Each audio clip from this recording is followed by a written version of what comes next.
মোটরসাইকেলের কিছু সুবিধা আছে, এই সুন্দর একটা মসজিদ, এখানে মোটরসাইকেলের কিছু সুবিধা আছে দেখছেন, চিপা চাপা দিয়ে সুন্দর কুরুত কুরুত করে ঢুকে যাওয়া যায়।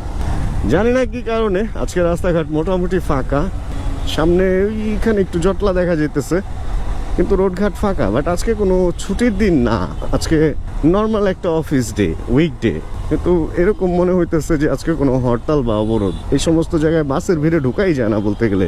রাস্তার অবস্থা দেখছেন, অটো অটো অটো আর অটো, মানে নর্মাল গাড়ি কয়টা আর অটো কয়টা একটু দেখেন। এই হলো মিরপুরের অবস্থা। মিরপুর, এটা অটোপুর এলাকার নাম হওয়া উচিত। যে রাস্তা ফাঁকা বলছিলাম সেই শুরু হয়ে গেছে। দেখেন তো পুরো রাস্তাটার মধ্যে মানে অন্য কিছু চলার জায়গা আছে, শুধু অটো অটো আর অটো।